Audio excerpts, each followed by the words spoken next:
A my co?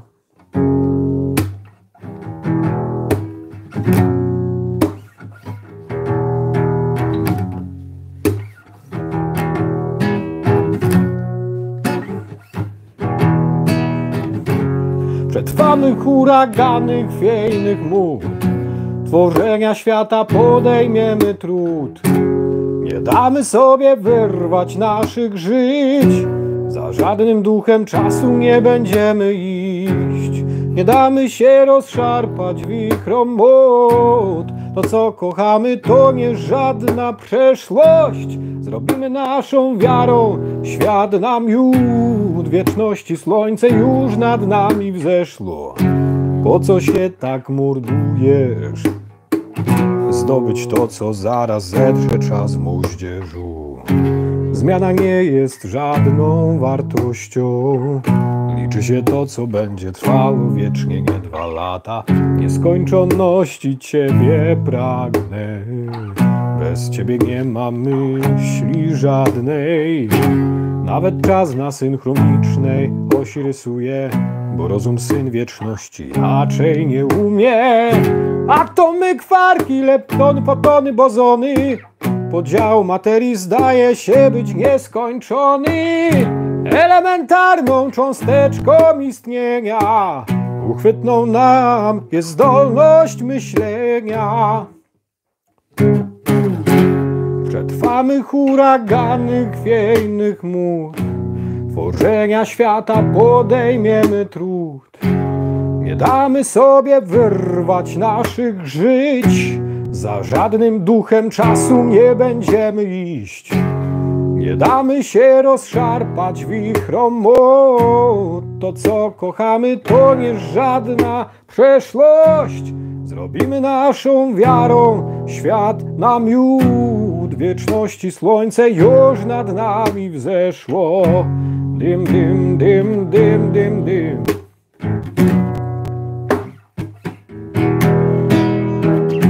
Wierzysz, jak to dalej było? Wierzysz, że możesz swoje myśli przykładać do wszystkich skrawków i poziomów istnienia, że inni mają mniej więcej ten sam rozum, bez tego by nie było wzajemnego zrozumienia. Dzieli w relacje, łącz skrawek z całą resztą świata. To binarne myśli prawo, jedne dla całej rzeczywistości. Ona sprawia, że coś może inne coś i go oznaczać, a wszystko znakiem stwórczej świadomości, doskonałej relacji, miłości. Kiedy będę umierał, zabiorę bukiet chwil wykorzystanych w pełni, by zakryć nimi stracone na pogoń za tym, co kończy się na sobie, nie znaczy nic więcej, nie sięga wieczności.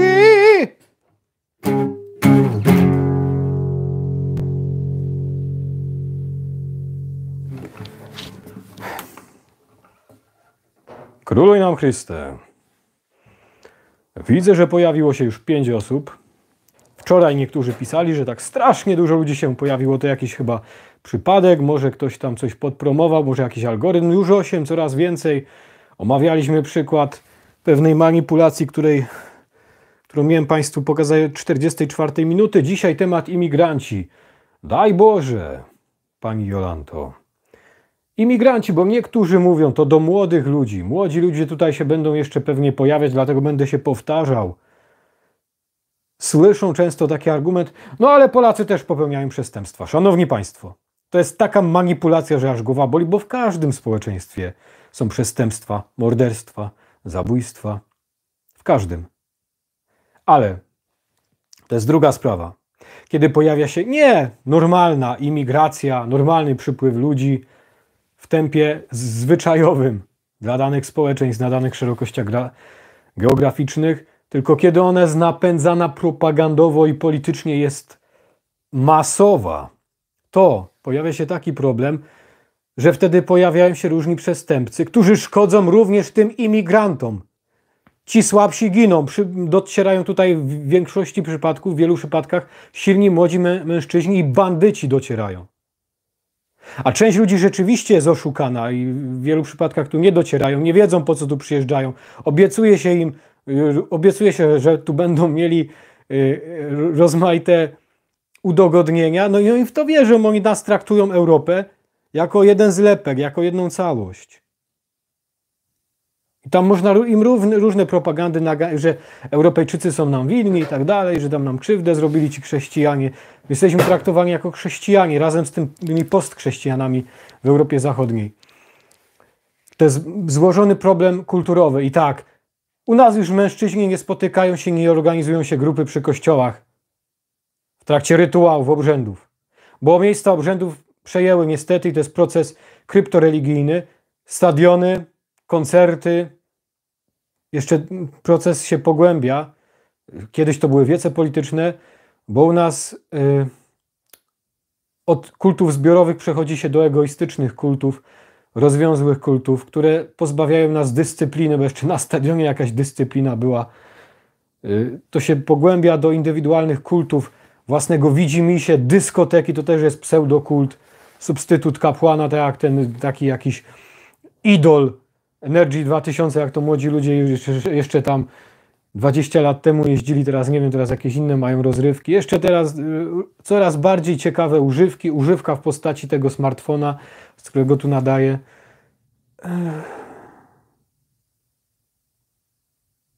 Tak. Dlatego do młodych ludzi mówię, jeżeli wam mówią, że to głupie gadanie, bo Polacy też są przestępcami. Tak, w każdym społeczeństwie jest przestępstwo. Tylko że masowa migracja sprawia, że docierają tutaj głównie niebezpieczni ludzie, nad którymi nie mamy kontroli. Druga sprawa, są z zupełnie innej kultury i będą się czuć osaczeni, będziemy niedopasowani. Za szybko przebiega zmiana, która nigdy tak nawet w czasie wielkich jakby wędrówki ludów tej starej, powiedzmy z nie XIV, tylko IV wieku, tak szybko ta zmiana nie następowała. U nas jest masowa, mamy środki masowego przepływu ludzi. Jeszcze jest to wykorzystywane przez służby z jednej i z drugiej strony do politycznych zagrywek. Masowo. I tych przestępstw siłą rzeczy będzie więcej, czego przykłady mamy w Europie Zachodniej. Porównajcie sobie. Możemy uniknąć tego błędu, który popełnili na Zachodzie. Co wiedzą ludzie mający około 40 lat, którzy byli tam, zobaczyli, bo robili, zapierniczali za granicą i widzieli ludzi, którzy na socjalu żyli. A Polacy musieli wszystko robić. Teraz u nas wychowano przez studia takie darmowe, to wszystko pokolenie zadziadowanych ludzi, którzy nawet jeśli sobie radzą w życiu, to radzą sobie nieuczciwie i wiozą się na robocie innych, ale już tej roboty prawie nie ma kto robić. Bo ludzie, którzy zasuwali za granicą po 35 roku życia, już mają zniszczone zdrowie. Nie tylko samą robotą, bo pokolenie moich rodziców, moich dziadków w tym samym wieku jeszcze byli zdrowi, dali radę robić, ale przez jedzenie, przez sposób życia, przez gonitwę, przez kredyty i nerwy. Tak, racja, panie Filipie. Do młodych ludzi, bo ja słyszę takie głupie, jeszcze tych starych komuchów, co pili z Putinem, a tropią ruskich u innych, jak pan jeden taki, o którym już robiłem program jakiś czas temu. Tych, co się wychowali w masełku. Oni prześladowani. Co tam ich gdzieś tam zamknęli. Pitole.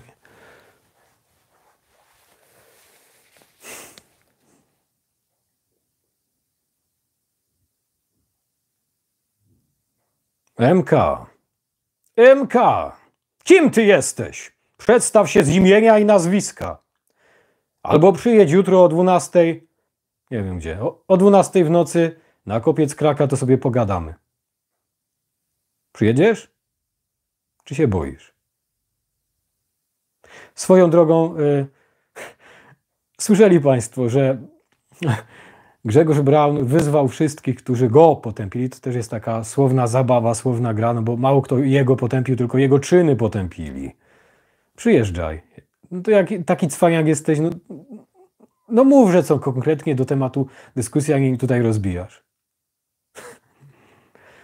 Uważajcie, młodzi ludzie, na tych starych głuptoków, co na was próbują zarabiać i wam wciskają kit, ci dziennikarze, manipulanci, złodzieje, kłamcy, że Polacy, Polacy też są przestępcami, teraz pokazują jakichś tam morderców. Jeszcze w każdym społeczeństwie zawsze byli przestępcy. Chodzi o skalę, czego mamy dowody na Zachodzie, jak ta skala wzrosła wraz ze wzrostem imigrantów.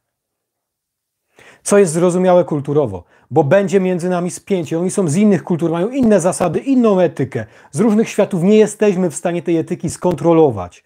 Kolejna sprawa, że nawet w łonie ich lokalnych społeczeństw ci najbardziej porządni zostaną na miejscu, albo nie dojadą, nie dotrą, zostaną wykorzystani, oszukani, zabici na morzu, gdzieś po drodze, a dotrą silni, ci, którzy nie mają skrupułów, żeby deptać po innych. Nawet ci z tamtych społeczeństw, którzy tam są niechciani, tutaj w dużej mierze, w dużej ilości dotrą i będą dla nas zagrożeniem. Jeszcze do tego, jak dojdzie, nawet między, powiedzmy, porządnymi ludźmi, w pewnym momencie z innych społeczeństw dochodzi do spięć, bo mamy inne zasady moralne. Inne reguły mamy gry. I musi to, nawet między ludźmi z sąsiednich wiosek dochodzi do spięć, co się tłuką, i zawsze to było, zawsze będzie, tego się nie da uniknąć w każdym społeczeństwie. A dodawanie jeszcze tych tak na masową skalę spięć ludzi, którzy się będą konsolidować, bo będą na obczyźnie, a więc wybudują sobie meczet albo sobie zrobią swój jakby ośrodek i będą się tam konsolidować mężczyźni silni, a u nas mężczyźni są rozbici, bo muszą zapewniać zachcianki dzieci i nie tylko dzieci, bo są maszynką do robienia pieniędzy i nie mają siły i pola, by się konsolidować. Jeszcze jest cała propaganda feministyczna, sprawiająca, że ci, co mają bronić społeczeństwo, nie mają siły, bo już... Co nie zrobią, to źle. Co nie zrobią, to źle. Jesteśmy społeczeństwem i kobiety, i mężczyźni, bo to dotyczy wszystkich, które ma wdrukowane schematy autodestrukcyjne, które analizowałem w książce Katologika, zapraszam. Takie przeświadczenia, w którymi sami się rozbrajamy. Nie pozwalamy nikomu wzróść, tylko zaraz go depczemy. Tego jest przykład na takiej błahej sprawie, jak zabawa w kopanie piłki, tak? Jest cała dyskusja, pół narodu się emocjonuje kopaniem piłki, a kopanie piłki fajna zabawa, lubię sobie pokopać, nie? Chociaż już teraz od kilku lat nie za bardzo się da, ale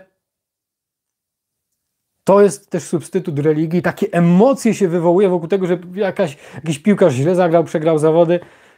To jest tylko... Nigdy piłkarz nie chce źle grać, ale nie o tym mówię. Kolejna sprawa jest taka, i do tego zmierzałem, że to nam zastępuje religię. Kurczę, wyleciało mi z głowy, co miałem powiedzieć. Tak? Do tego, że mamy schematy deprecjonowania się i swojej pracy. Nikt się nie może wybić w polskiej piłce. Bo to jest jeszcze taki nawyk z komuny, ja to jeszcze do tego z Galicji na przykład w Małopolsce. Szczególnie bliżej Krakowa. Gdzie jak ktoś się wybija, jak ktoś się próbuje coś zrobić, to zaraz jest... Nie wychylaj się. Nie. Wiecie dlaczego? Bo to w pewnym sensie był mechanizm obrony społeczeństwa. Bo jak ktoś się wychylił, jak coś miał więcej, to zaraz ściągał na siebie uwagę wcześniej zaborców, później komunistów i stwarzał niebezpieczeństwo w społeczeństwie. Nie wychylaj się tak lub to, co nie, bądź za dobry. Nie. To jest taki schemat wielopokoleniowy wdrukowany. Tego schematu mają trochę mniej go na przykład Ślązacy i częściowo niektórzy górale, tam gdzie zarabiali na turystach. Jest kilka takich miejsc też. Koło Nowego Sącza też mają inne, ale tam gdzie trochę dalej było chociaż koło Nowego Sącza to jest inne zjawisko. Ciekawe w ogóle do zbadania. Także to jest istota sprawy imigrantów. Będą wam wciskać kity. Nie wiem, czy mnie słychać, czy pewnie, jeśli mówię za głośno i czeszczy, to proszę mi powiedzieć, jak to słychać. Egika, to do mnie? Ja nie wiem, kto to jest Egika. Witam Pawła S. Mateusza. To jest wpadanie, nie ma co mówić wulgarnie o tych ludziach. Bo po co? Musimy spokojnie się organizować. Są inni, mają inne zasady, inną moralność, w innym świecie wychowani. Będzie konflikt, będzie spięcie. Tyle. Trzeba ich nie wpuścić. Nie wolno ich wpuścić. Masowo. Trzeba rozbić ten cały mechanizm polityczny, dlatego trzeba głosować na Konfederację, która jedyna od dawna to mówi konsekwentnie. Nie żadne referenda, w którym propaganda pisowska była przemycona. Którzy głosować w referendum. Referendum to było coś, co przeszkodziło w obronie przed imigrantami, bo tam była wywalona specjalnie propaganda pisowska, taka tandetna, która zniechęcała do tego, żeby to poprzeć. No i co by z tego było? Nic by z tego nie było. A ten sam PiS ile ma na koncie migrantów wprowadzonych? Tak. Ile z własnymi obywatelami walczyli w czasie tej pandemii? Co napuszczali policjantów na ludzi, co szli normalnie z odsłoniętą twarzą. To było nienormalne.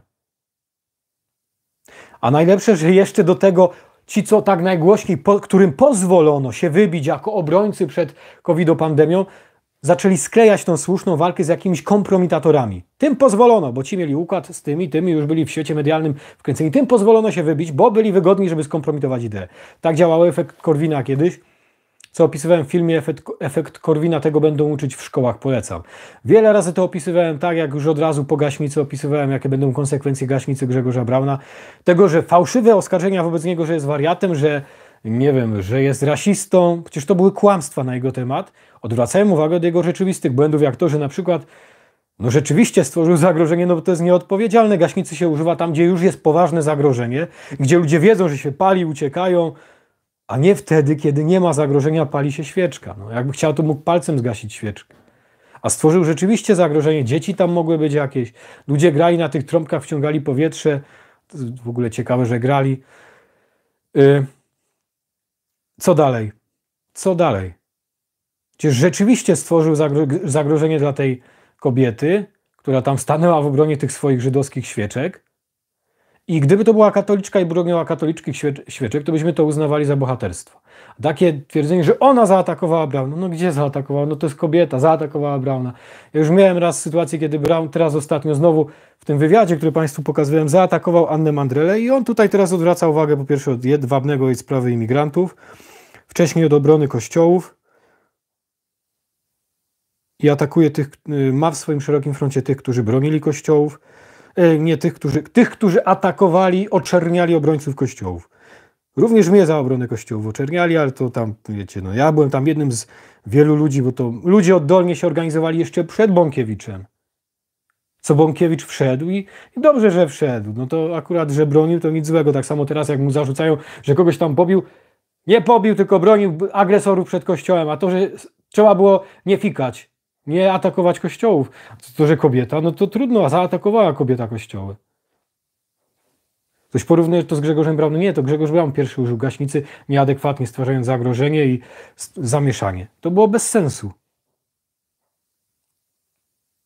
Bo też słyszę takie głosy, że być może w przyszłości jeszcze Ruch Narodowy i Nowa Nadzieja jeszcze się odłączą i wszystko będzie podzielone. Proszę teraz zobaczyć, w jakim momencie pan Grzegorz Braun zaczął zmieniać ton i uderzać w doktor Annę Mandrelę. Za co? Nie była to jakaś niezgoda merytoryczna, że przedstawiał argumenty. Proszę zobaczyć. Zaraz tu Państwu powiem, co powiedziała doktor Anna Mandrela i co wywołało taką reakcję.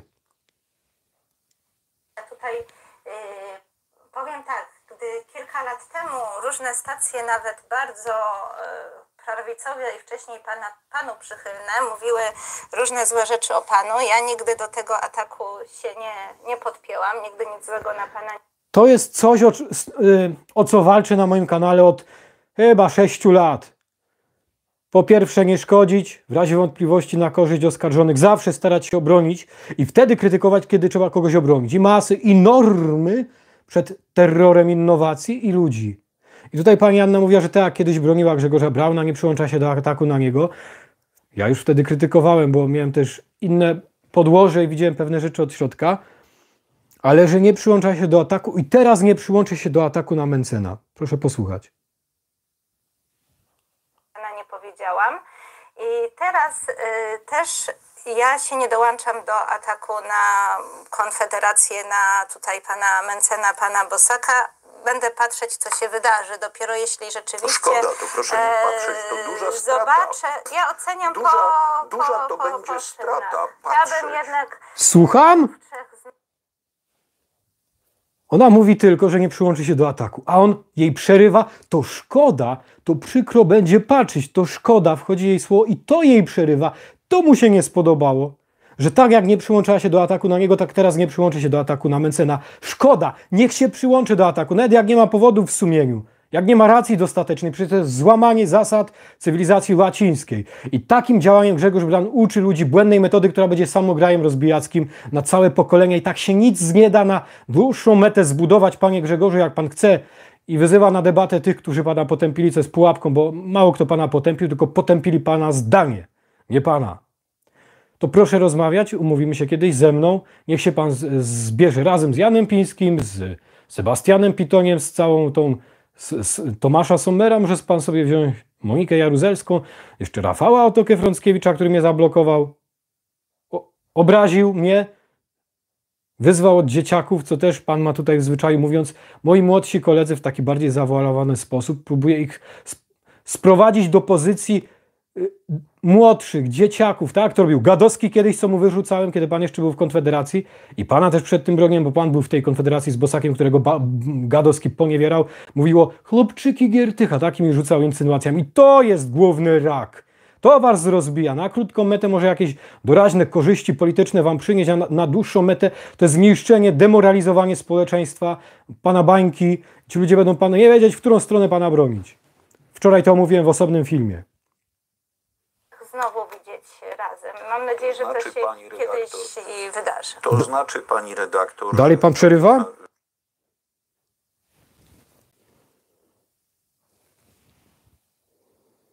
Najwyraźniej nie będę w stanie tego nadrobić, ale to znaczy, że no cóż, przeoczyła pani pewne istotne akcenty i Może pewne istotne... Proszę zobaczyć, jaki to jest merytoryczny argument. Przeoczyła pani. To jest taka próba zawoalowanego poniżenia. To jest pad dyskusyjny, bo na tej zasadzie to i ona może powiedzieć, nie, to pan przeoczył. I tak się możemy przerzucać piłeczką, a żadnej merytorycznej wartości taki argument nie ma. Momenty życia politycznego. Natomiast myślę, że rzeczywiście to, co ja zawsze w panu doceniam, to jest tworzenie szerokiego frontu i tutaj w te takie różne, wiadomo, że nie wszyscy mają takie poglądy. O hipokryzji tworzenia tego szerokiego frontu, to znaczy nie samego tworzenia, ale nawet nie tworzenia, tylko właśnie to jest clou błędu Brauna, który tutaj wyraziła Anna Mandrela. Nie, że on tworzy szeroki front, że poparł Nawrockiego i tak dalej. Nawet nie to, że sam startuje, bo to ma jakieś korzyści i jest w jakiś sposób sensowne. Ale to, że atakuje i oczernia swoich oponentów, nawet nie oponentów, byłych koalicjantów. Snuje na ich temat narrację, szyje je. Że na przykład rozpruli Konfederację, bo poszli do różnych frakcji w Europarlamencie, a oni sami nie widzą w tym problemu. To on stwarza ten problem i tworzy tego chochoła. To jak nazwać to, że on się startując samodzielnie, to co on zrobił? To jak to nazwać? Jak on im wyrzuca, że rozpruli Konfederację, bo poszli strategicznie do różnych frakcji w Europarlamencie? Czy to jest absurdalne. To jest argumentacja nie na poziomie faktów, ale na poziomie jego widzimy się. Kiedy on tworzy szeroki front, to dobrze, z ludźmi, których nigdy nie skrytykował, a zasady cywilizacji łacińskiej mówią, jak z kim współpracuje, a robi rzeczy niegodziwe, sprzeczne, to muszę publicznie powiedzieć, gdzie robią te złe rzeczy. A Braun nie, ani słowa złego nie powie o atakowaniu obrońców Kościoła przez Sebastiana Pitonia, wtedy, kiedy tego Kościoła bronił chociażby Mencen. Ale wytyka rozmawianie, próbę jakiegoś dogadywania się Mencena z tymi, których Mencen wcześniej skrytykował. To Braun może się dogadywać z tymi, z których nie skrytykował za złe rzeczy, a wytyka Mencenowi, który próbuje się dogadywać w niektórych słusznych sprawach, tam gdzie trzeba, jakoś rozmawiać nawet z tymi, których ostro zganił, skrytykował, wytknął im błędy, zaznaczył, w czym się z nimi nie zgadza i w czym nigdy ich nie poprze, to dobrze jest. A jak Braun robi szeroki front i swoich kumpli po prostu, bo sobie razem gadają, nawet jak głoszą gorszące rzeczy proaborcyjne, czy są propagandystami Tuska, tak jak Jan Piński, to im tylko laurkę wystawia.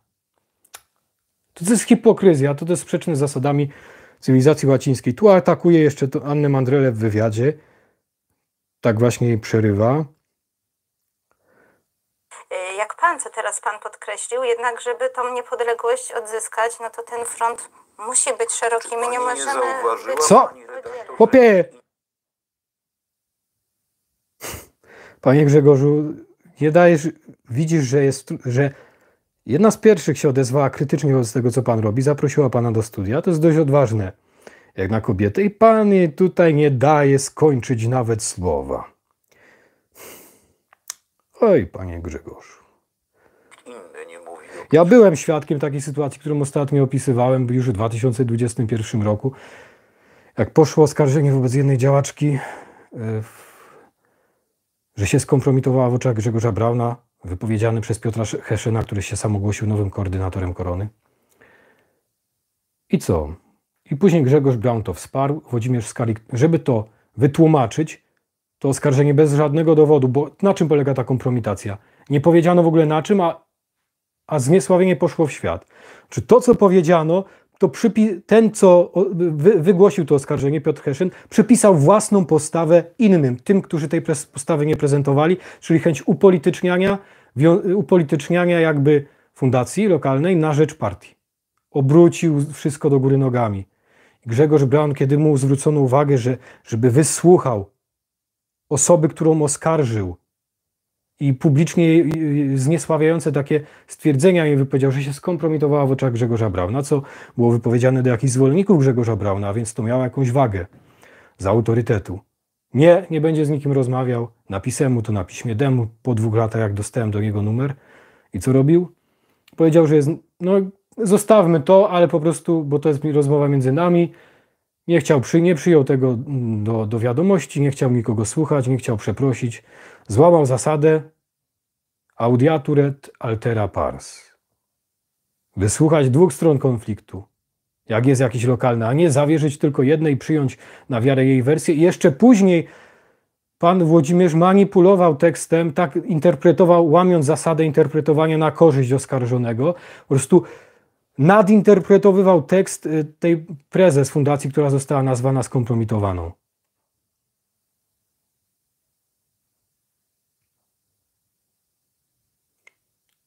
Pod tezę. Nie chcąc w ogóle z nią porozmawiać, wymienić się zdaniem, nie przyjmując do wiadomości jej tłumaczeń, co miała na myśli. Oj. Ja już to widziałem i teraz znowu jest. Tam była kobieta, tutaj jest kobieta, atak na kobietę. Ja nawet miałem inne takie teorie spiskowe, ale zostawię je dla siebie dużo dalej idące. Bardziej radykalne oskarżenia zawarłem panie Grzegorzu w liście do pana i pan je zna.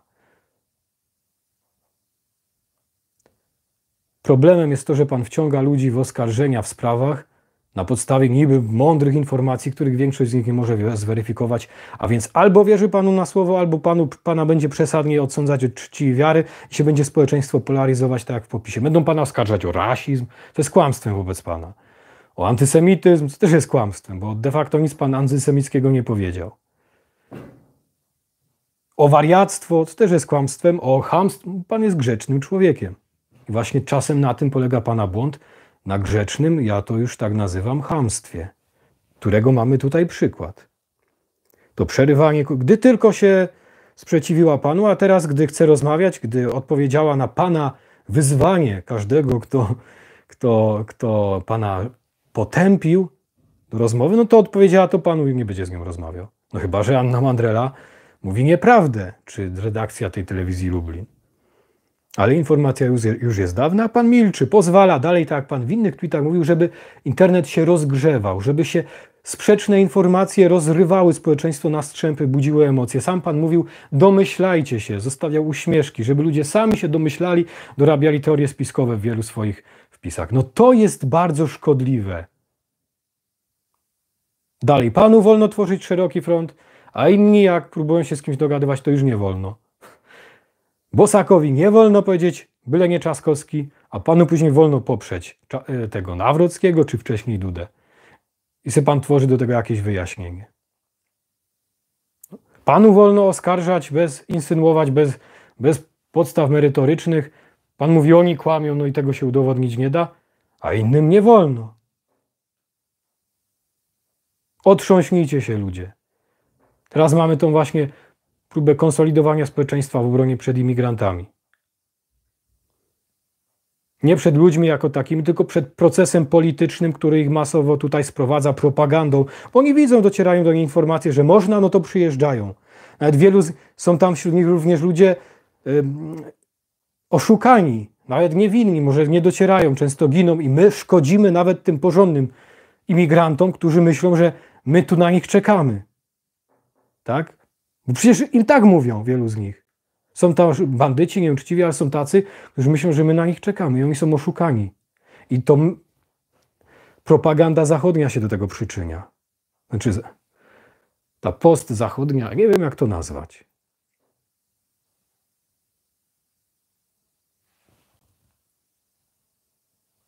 Potrzebie odzyskania niepodległości. Czy pani nie odnotowała tego, że wymieniani przez panią moi młodsi koledzy mówią... Młodsi koledzy, kącki chłopcy z Gazety Wyborczej, Gadowski, chłopczyki Giertycha, Kaczyński, dzieciaczki.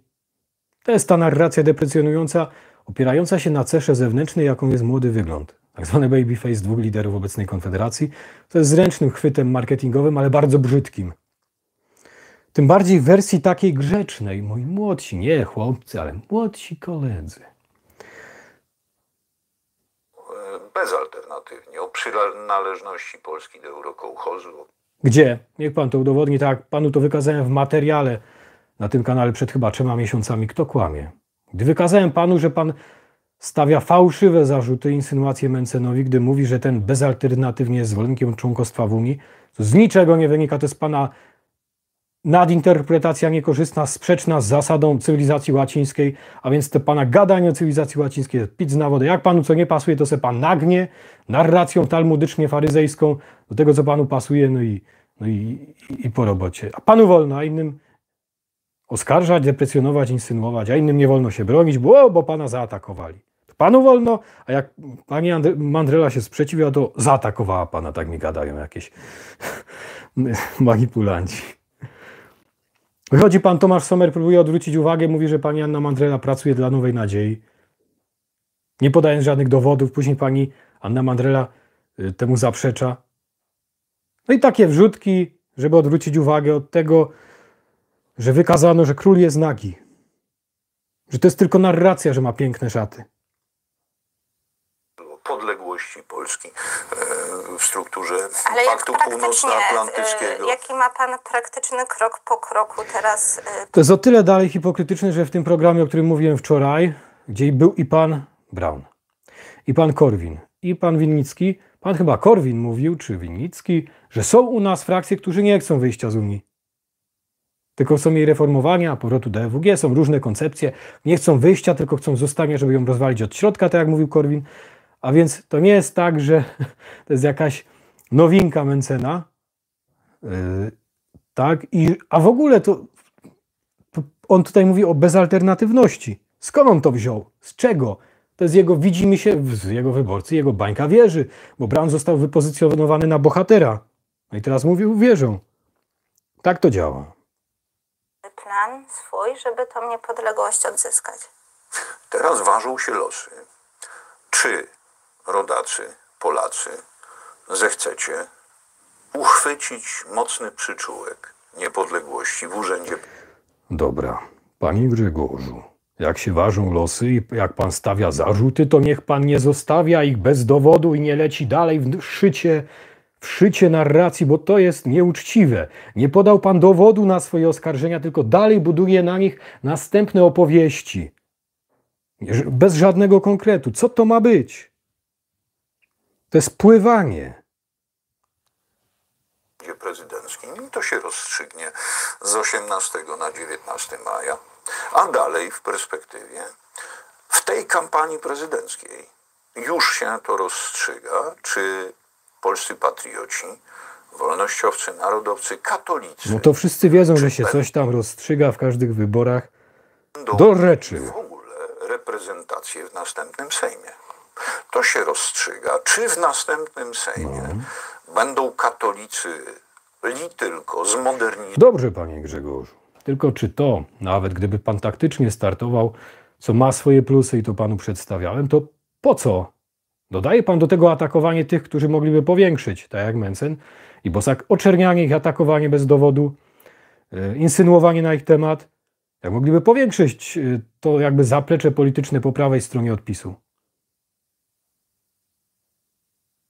A pan ich deprecjonuje w oparciu o takie same narracje, na przykład jak ci chłopcy, młodzi, deprecjonowanie jakby powagi.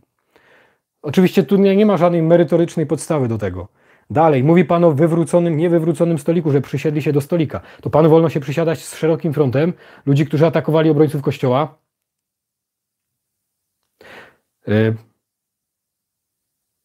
I których pan, tych, co atakowali obrońców Kościoła, ani słowem nie skrytykował za to.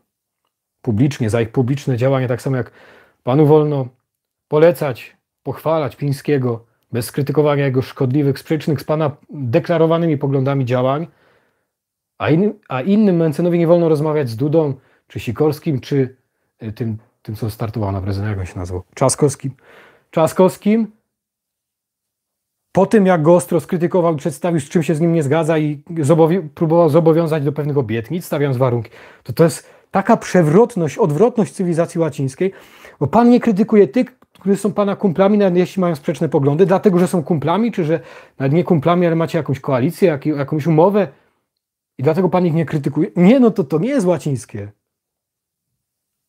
To przecież pan, promując ich materiały, też poleca to ludziom, ludzie to widzą i wchodzą w tę narrację fałszywą, na przykład jak pan przytakiwał pani Monice Jaruzelskiej, gdy powiedziała, przysiedli się do stolika o Mentzenie i Bosaku, a pan powiedział, to fakt, a przecież to jest brudna, nieuczciwa propaganda, manipulacja po prostu. Czarny PR taki, który próbuje rozliczać, tak jakby działa tak, jakby próbował rozliczać firmę z budowy mostu, firmę, która przegrała przetarg na budowę mostu. Przytaczałem w tej analizie, której jeszcze nie zrobiłem, tam słowa Mentzena, który wtedy, kiedy mówił w jednym z pierwszych razów o tym wywracaniu stolika. On mówił, że jeżeli zdobędziemy powyżej 20%, tak jak inne partie, jak PiS, czy nawet 15%, to wtedy będziemy, ale przecież Konfederacja nie zdobyła tych 8% wtedy. Po prostu ludzie nie zagłosowali.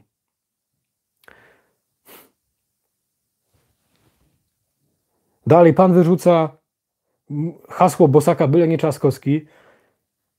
Mówi o jakichś kontraktach z Dudą, a nie widzi pan, że człowiek z pana szerokiego frontu, Janusz Korwin-Mikke, to on mówił pierwszy głośno o koalicji z PiS-em. To się kupy nie trzyma.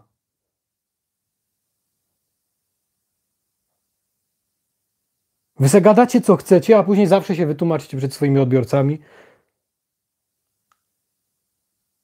I tak jest kolejny myk, że jeżeli wy coś robicie tak jak pan, to później wśród społeczeństwa niezorientowanego, które jest istotne, żeby wygrać wybory, zdobyć władzę i przejąć ją od Tuska, od Kaczyńskiego i tak dalej, żeby obronić Polskę, to co pan robi, takie głośne akcje, czy hasło, że nie było tych komór, bo to pan powiedział, najpierw, później się pan wykręcał u Pospieszalskiego, to dalej idzie wśród niezorientowanych na konto Konfederacji. A pana zwolennicy i tak, co Konfederacja Bosak z Mentzenem nie zrobi, to będzie źle.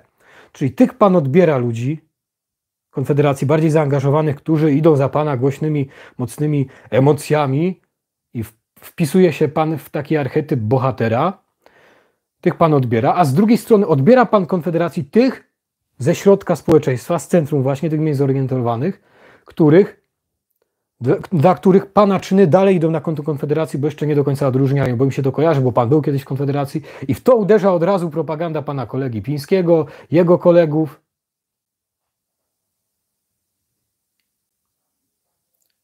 Że Konfederacja to...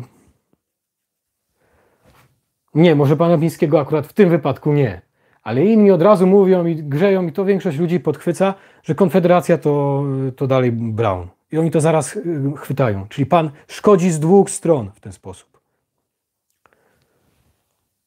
Kolejna sprawa. Wy macie nazwę Konfederacja Korony Polskiej. Już po powstaniu koalicji Konfederacja wybraliście sobie tą nazwę, co naprawdę dużym zaufaniem was obdarzyli koalicjanci, że się na to zgodzili. Nie wiem, czy to jakiś szantaż był, czy coś, czy jakieś... Nie wiem, jak to możliwe. Bo to mi się już wydawało dziwne, że ktoś się na to godzi. No bo jakby doszło do jakiegoś rozłamu, kłótni, to przecież wy będziecie sobie...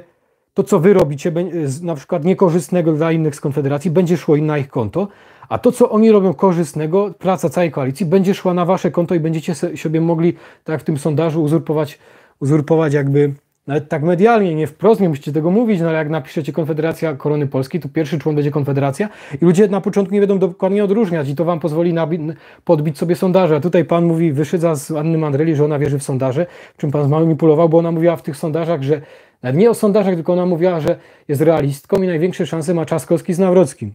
No to jest realistyczne, to nawet nie z sondaży wynika. A pan jej zarzucił, że jest ślepo wierzy w sondaże i podał pan dalej swój przykład, że pan jest niedoszacowany.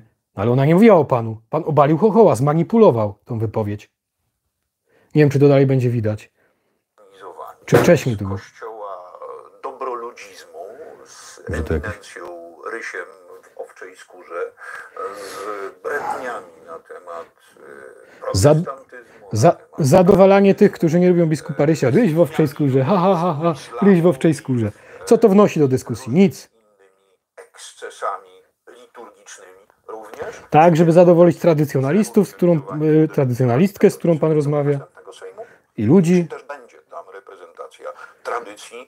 Bo przecież mówił pan sam o wyższej konieczności, nadzwyczajnym kryzysie, powoływał się na retorykę arcybiskupa Lefebvre'a, a pan już teraz bardziej do biskupa Williamsona, tylko że tutaj każda frakcja się powołuje na arcybiskupa Lefebvre'a. I biskup Williamson, i biskup Bernard Pella, i różne frakcje, które się odwołują, to się powołują na arcybiskupa Lefebvre'a.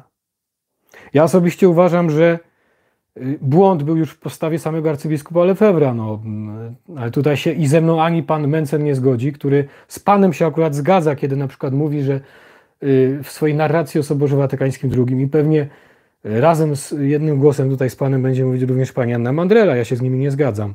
I mam tutaj swoje argumenty w książce Strażnicy Tradycji, jak ktoś chce dyskutować, to zapraszam do rozmowy i do zapoznania się z moimi argumentami, które przedstawiałem. Natomiast czym innym jest jakaś rzeczowa dyskusja, a czym innym takie właśnie chociażby to, co pan tutaj robi. I przywiązania do prostych, nigdy nie dezaktualizujących się zasad naszej cywilizacji. To się dziś rozstrzyga. No, przed chwilą pokazałem przykład, jak pan łamie zasady tej cywilizacji. Mówi pan o nich, tak, pięknie o nich mówi, dlatego ostrzegam państwa, proszę uważać na tych, co piękne deklaracje wygłaszają, bo jeśli ktoś chce uderzyć w jakiś elektorat niezagospodarowany, który nie miał swojej reprezentacji, no to mówi piękne rzeczy.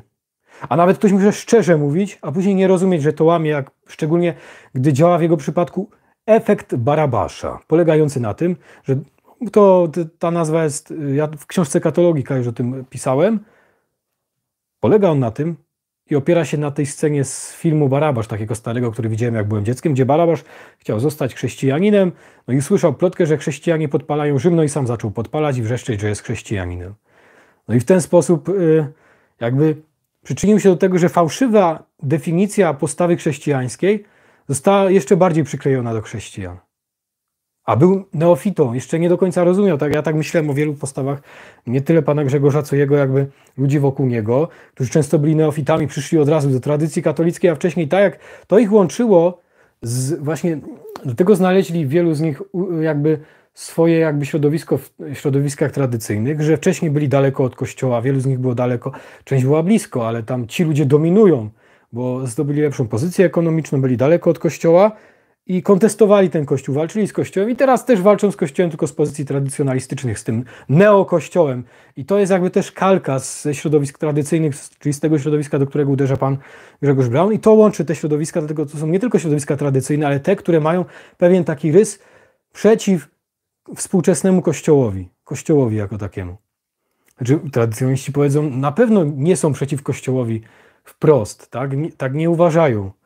Ja sam jestem tradycjonalistą, tylko oni powiedzą, że ja nie jestem tradycjonalistą, że ja tylko tak mówię, nie? Ale dlatego to jest inna sprawa, którą przedstawiłem już w swojej książce. Neokonfederacja jak neokościół i neosędziowie. Też o tym miałem materiał. I wie pani, żaden inny kandydat takiego programu ze sobą nie niesie. Żadnego innego kandydata. Dobrze, dobrze. Gdyby pan tylko startował, to by było dobrze. Jakoś się dogadał z Mencenem, jakaś była za tym strategia. On nawet się nie dogadał, ale to nie jest problem. Tylko problemem jest to, i pan od tego ucieka, że pan pochopnymi sądami oskarża, atakuje i insynuuje Mencenowi i Bosakowi. Po co? Po co? To jest nieuczciwe. Ale nie tylko o to chodzi, że to jest nieuczciwe, no ale że pan ich atakuje też bez podstaw. Pokazałem już, dlaczego te postawy są nieuczciwe. Dlaczego to są manipulacje. Te sprawy zdają się nie obchodzić. Tak, no niestety ja jestem sceptykiem, realistką i raczej pan Nawrocki z panem Trzaskowskim niestety w drugiej turze się spotkają, chociaż chciałabym bardzo, żeby było inaczej, żeby Jeśli pani chociaż przerywa już, z panów wszedł. przerywa jej tok rozumowania i często w rozmowie jest tak, że jak ja zaczynam jakiś wątek i osoba szybko mnie wytrąci z równowagi, to ja tracę z pamięci, o czym ja mówiłem. Ona zaczęła tu mówić o Trzaskowskim i Nawrockim i o tym, że mają największe szanse i to nazwała swoim realizmem. A proszę posłuchać, co po przerywaniu jej, jak przeinaczył to stanowisko Braun i jakiego chochoła zaczął obalać. Ale raczej jestem tą taką realistką, która wierzy w sondaże. Jeśli pani i też realizmem nazywa wiarę w sondaże. Tak, no niestety ja wierzę w te sondaże. Realizmem. I jest jeszcze kolejna sprawa, to już omawiałem w innym materiale, no zaraz po wyborach. Nagle najwyższy czas ogłosił wyniki wyborów korzystne dla Konfederacji Korony Brauna, jeszcze z tym, gdzie Konfederacja było duża nazwa. Konfederacja AKP, czyli jeszcze uzurpowanie sobie szyldu całej Konfederacji, co jest kolejnym poziomem hipokryzji. No to wtedy Braun 5 razy dziennie pokazywał sondaże i już jemu wolno wierzyć w sondaże, jak dla niego korzystne. A jak ona pokazuje nie jego przykład, do czego zaraz Braun nawiąże, jego niedoszacowanych sondaży, ja mówię to jako ktoś, kto jako jeden z nielicznych przewidział wynik Brauna trafnie. Od razu widziałem, bo widziałem po ludziach, że im się to podoba. Niestety ludzie lubią nieuczciwość.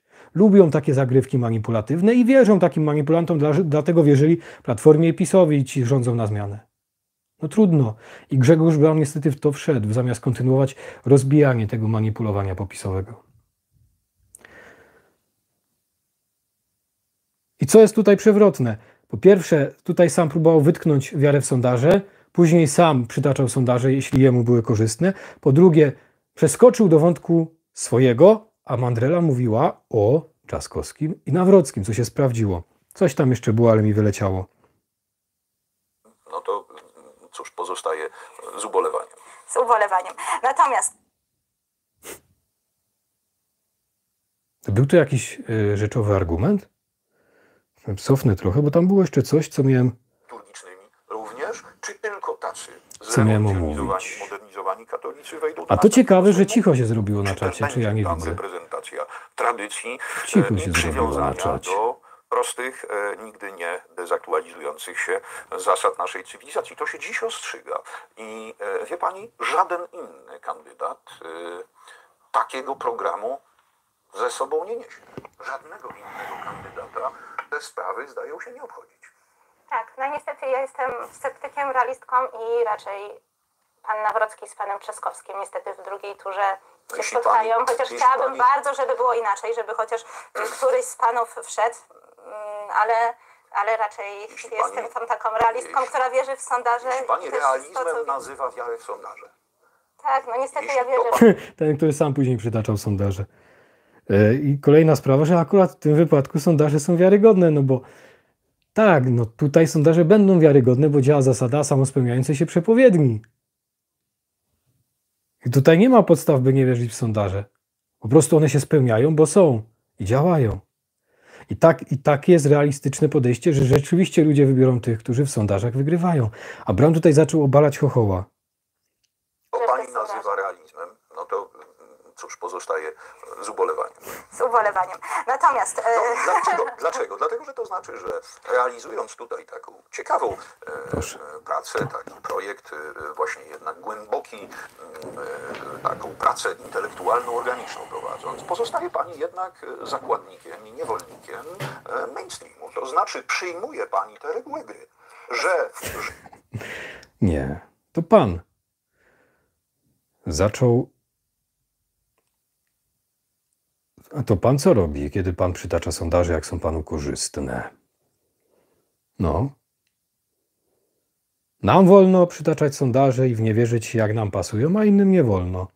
Szczególnie, kiedy inni nie przytaczają wyniku niszowego kandydata, w którym jest zakłamanie, ale mówią nie ogólnie o sondażach, tak jak to pani Anna Mandrela mówiła. Ona dopiero w pewnym momencie wypowiedziała słowo sondaże, a zaczęła od czegoś innego. I Braun od razu to złapał, Bo to było wygodne, żeby zbudować narrację deprecjonującą, w której sam był niekonsekwentny i sam wpadł w hipokryzję.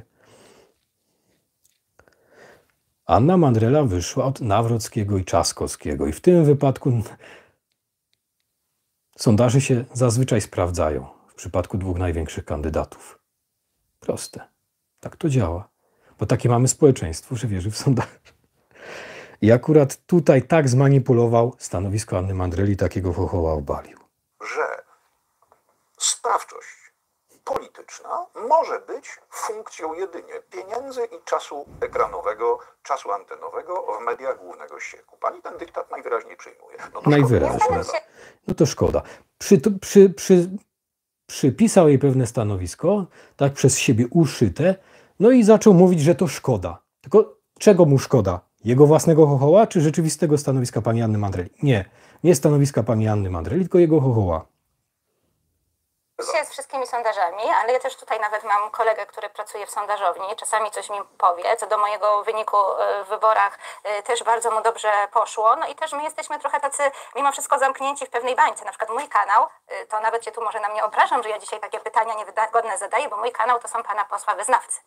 Nawet jak ja mam film o zupełnie innej tematyce, to mam same komentarze Grzegorz Braun na prezydenta, Grzegorz Braun, tylko ja wiem, że ja tutaj też państwa pozdrawiam, docieram do takiej pewnej banieczki, tak, a potem pojechaliśmy ostatnio do Łodzi, widzimy, kto jest zabanerowany, no też czasami się wyjdzie z tej bańki i widzi się jednak ludzi, którzy myślą inaczej i to jest dobre też, co pan robi, tylko też duża jednak była zasługa tej Konfederacji Wspólnej, że na przykład Sławomir Mencen z tego TikToka trochę młodych ludzi naściągnął, oni potem dotarli do pana na jakieś spotkanie po jakąś książkę i rzeczywiście ta rewolucja się przesuwa i mam nadzieję, że będzie się przesuwać. Czy to jest jeszcze ten czas? Wydaje mi się, że też problem jest taki, mój kanalik jest malutki, że nie ma dużych mediów, jeśli chodzi o takie głoszenie takich poglądów. To jest ciekawe, że większość dziennikarzy takich na prawicy wybitych zdaje się teraz wspierać Grzegorza Brauna, no jest medialny i dlatego.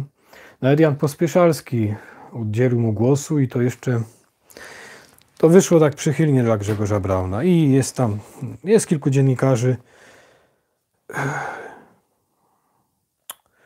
i ma taką otoczkę medialną on, a Konfederacja ma tylko swoje media, co w pewnym sensie wynika z doświadczenia, bo już tylu było różnych ludzi, którzy okazali się być kimś innym niż żeśmy myśleli. Na telewizję Republika, jest telewizja, tam Trwam, jakieś takie te inne media.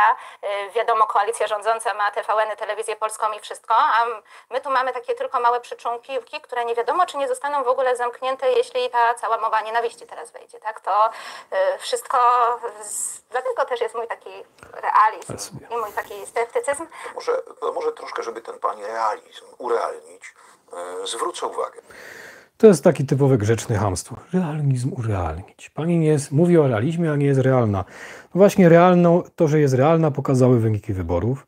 Pokazało nie tylko ten nierealizm, późniejszą pańską hipokryzję, to, że jej wytykał tego chochoła wiary, takiej ogólnej wiary w sondaże. Co nie było prawdą, bo ona nie mówi, że wierzy wszystkim sondażom ogólnie, tylko mówiła o konkretnym przypadku. A później sam pan wierzył w sondaże. Jeszcze tendencyjnie zrobione, bo z nazwą Konfederacja, która przez wielu mogła być skojarzona ogólnie z partią, z tą koalicją większą, Konfederacja, Wolność i Niepodległość.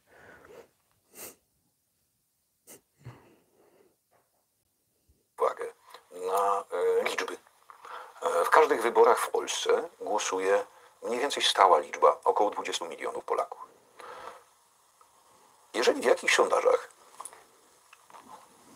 przez pierwsze tygodnie, nawet już po fakcie rejestracji mojej kandydatury, co zostało dokonane w stachanowskim tempie i nie na ostatnią chwilę. To teraz. Jeśli moje nazwisko się nie pojawiało, a potem pojawiło się gdzieś na poziomie 0,5%. Proszę zobaczyć, jak uszył narrację i uszył tego chochoła. Mowa była najpierw o Nawrockim i Trzaskowskim, a teraz nagle przechodzi do pokazywania, że dowodem na ten nierealizm rzekomy Mandreli, takim szyderczym urealnić pani realizm, jest to, jak są niedoszacowane wyniki w jego przypadku. No ale ona nie mówiła o jego przypadku i nie mówiła ogólnie o wierze wszystkim sondażom. Tylko powoływała się też na te sondaże, które nie są publikowane, które zna od ludzi, którzy robią badania. A tutaj da się nie przeprowadzić. I to mówi ktoś, kto później sam publikował 5 razy dziennie sondaże, jak jemu były korzystne. I dalej to szyje. Nie odwraca uwagę od rzeczywistego argumentu, który padł. Jest w tym dobry, jest specjalistą od reżyserowania narracji i akurat tutaj ma tą przewagę nad panią Anną Andrelą. Ale na poziomie merytorycznym, no pani Anna wykazała mu błędy i niekonsekwencje. Tak jak w przypadku Dudy, w przypadku śmiania się z hasła byle nie Trzaskowski, może nie śmiania się, ale wytykania Bosakowi hasła byle nie Trzaskowski po tym, gdy sam wspierał Dudę w drugiej turze, czy później Nawrockiego. Wczoraj też to omawiałem. Dobra, jestem ciekaw, ile tu się nazbiera was, bo niektórzy wczoraj mówili, że dużo miałem widzów, teraz jest 125, to różnie dochodzi. Bo to jest tak, wczoraj było ponad 8 000, ale te 8 000 już było w trakcie transmisji, później nic nie dochodziło, bo tak wygląda transmisja na żywo. Ja sobie dzisiaj testuję, czy dzień po dniu też będą takie zasięgi, to jest ciekawe. Co do imigrantów, młodzi ludzie, uważajcie przed takim głupim gadaniem, że Polacy też popełniają przestępstwa, bo w każdym kraju, w każdym społeczeństwie są ludzie, którzy popełniają przestępstwa, straszne, bardzo poważne, ale masowa imigracja przez to, że jest zetknięcie ludzi z różnych etyk, różnych kultur, które spowoduje w końcu napięcia, że oni nachodzą masowo dalej, że dojdą tu ludzie często agresywni, ci, którzy z własnych społeczności byli wyrzuceni. A ci najbiedniejsi, ci uczciwi to nie dotrą, bo albo zostali oszukani i jeśli zginą gdzieś na morzu po drodze, oszukani przez tych przemytników, handlarzy, czy jak to tam nazwał, to będzie wina tego, że nasz marketing europejski, ta cała polityka ich tutaj ściąga, czyli będziemy mieli również na sumieniu imigrantów, którzy zostali oszukani, że my tu na nich czekamy, że ludzie tu na nich czekają, bo oni mogą, tak wielu z nich słyszy, że oni są tu potrzebni, ludzie na nich czekają. No i później tak, boicie się tego hasła? Czemu się boicie? Tak, trzeba również bronić tych imigrantów. Przede wszystkim bronić siebie i tych imigrantów. Tak samo w przypadku Ukrainy. To wspieranie Ukraińców kosztem Polaków szkodzi nie tylko Polakom, ale szkodzi też porządnym Ukraińcom. Tak samo jak pobłażanie banderyzmowi szkodzi tym Ukraińcom, którzy oni tak, od lat ich rodziny cierpią od banderowców u siebie, są prześladowani, tam są całe mafie, przez które, kiedy chciano przyznać na przykład medale tym, co kryli Polaków na Wołyniu, przodkom tych, co kryli Polaków na Wołyniu i im samym, no to się bali, bo oni są tam u siebie terroryzowani tą agresywną propagandą band banderowskich, które cały czas tam terroryzują. I jeszcze tutaj za granicą terroryzują w Polsce. I my, tak jak oni wcześniej dostawali od banderowców, tak teraz od Polaków jeszcze dostaną koszetem, jakoby będą utożsamieni z banderowcami. Dlatego taka pomoc kosztem Polakom nie pomaga Ukraińcom. Z tej pomocy skorzystają cwaniaki. W większości. A jak ktoś chce pomagać, kto niech pomaga indywidualnie za swoje, jeśli go stać. A nie z pieniędzy podatników, gdy wielu podatników nie ma jak do lekarza iść, umiera, czekając w kolejkach. Ledwo wiążą koniec z końcem. Nie wszyscy są super przedsiębiorczy i nie będą, tak, nigdy tak nie będzie, żeby jakoś poradzić sobie w tym labiryncie przepisów. Są normalni, zajmują się na przykład robieniem, budowaniem, jeżdżeniem, są kierowcami, są hydraulikami, mechanikami, budowlańcami, cieślami. Mają różne, ale nie każdy jest specjalistą od biurokracji i kombinowania w prawie.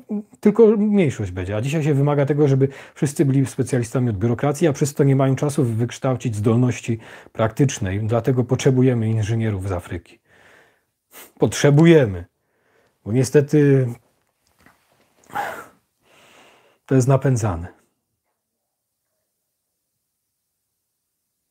Ale lepiej ich nie mieć, tych inżynierów z Afryki, i jakoś bidować, niż się tutaj żreć i mieć wojnę, tak jak mają wojnę na Zachodzie. Zachód pokazuje, że owszem, zawsze są przestępcy, ale jak dojdą masy ludzi, nie pojedynczy ludzie, tak jak zawsze jest jakaś imigracja, zawsze.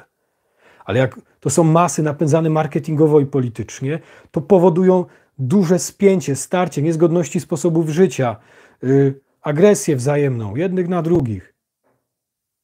A jak Polacy są nauczeni, że nic nie mogą, a oni są tam nauczeni, że mają teraz raj, się będą czuli wzmocnieni, skonsolidują się, będą przyjeżdżać do swoich tajnych meczetów, a potem już do oficjalnych, jak sobie wylobują takie prawo, i będą się jednoczyć. Tam mężczyźni przychodzą, a do polskich kościołów mężczyźni nie przychodzą. Się tam nie jednoczą, to jest problem. Musimy stworzyć kulturę, gdzie naszym rytuałem nie jest mecz piłkarski, koncert, dyskoteka, gra, tylko rytuałem, czyli wyrazem doskonałej rzeczywistości naprawiającej świat, najświętszej ofiary jest tylko i wyłącznie msza święta.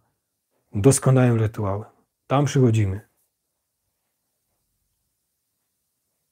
A my powierzyliśmy funkcję religijną, funkcję rytualną, funkcję niestety mszy świętej jakimś zimmanentyzowanym dziadostwom, zabawom, grą w piłkę, koncertom, jakiś Elvis Bogiem, jakieś takie bluźnie. Ludzie zamiast ołtarzyków, ja badania te rzeczywiście ołtarzyki zastąpiły plakaty w domach. Piłkarskie, gwiazd popkultury, to kiedyś, to 20 lat temu, czy 30. Jeszcze dawniej. A teraz to już mamy ołtarzyki tutaj. Jeździmy na obrzęd, na dyskotekę, na to, na tamto. A oni przyjdą i będą w meczetach, będą się jednoczyć, mężczyźni, którzy mają siłę fizyczną. A u nas co? U nas, nawet gdyby chcieli, to jest to wyśmiewane. Jest już taka kultura autodestrukcyjna, czyli właściwe postawy są już od dziecka tępione i wyśmiewane. I są jeszcze prześladowane prawnie. Zdrowe postawy. Uczciwe, a są promowane, jest chamstwo, dziadostwo jest promowane. Trzeba ofiary, trzeba ludzi, którzy się dadzą, postawią, poświęcą swoje życie.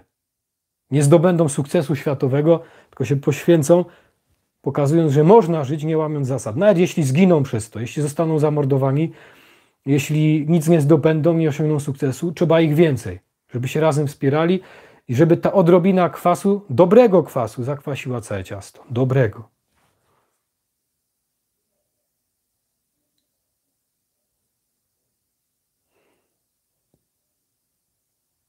Bożego tygodnia. Zostańcie z Bogiem.